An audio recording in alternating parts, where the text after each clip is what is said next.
Hi viewers, আজকে যে ভিডিওটা আমি করছি এই ভিডিওতে আমি একটা টপিক নিয়ে আলোচনা করতে চাই।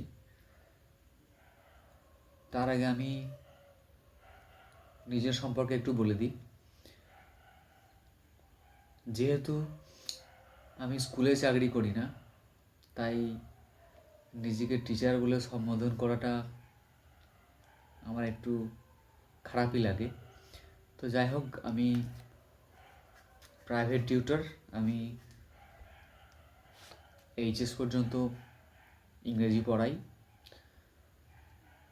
আজকে ক্লাস 7-এর একটা কবিতা পড়াচ্ছিলাম, ভ্যাগাবন্ড বলে কবিতাটার নাম। তো কবিতাটা পড়াতে পড়াতে আমার হঠাৎ একটা অনুভূতি হলো যে এই কবিতাটা ক্লাস 7-এ কেন পড়ানো হচ্ছে। এটা ছাত্রদের, ক্লাস 7-এর একটা ছাত্রর কাছে কি কাজে লাগবে এই কবিতাটা? কারণ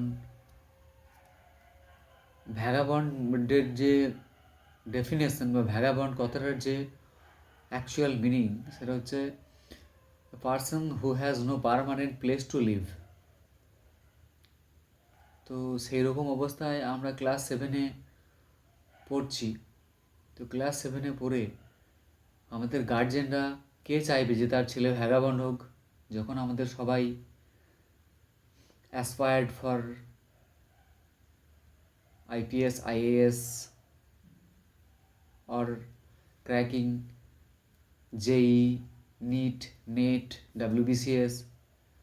সো এই কবিতাটা দেওয়ার মানেটা আমার ঠিক মাথায় ঢুকলো না, বা আমি বুঝে উঠতে পারছি না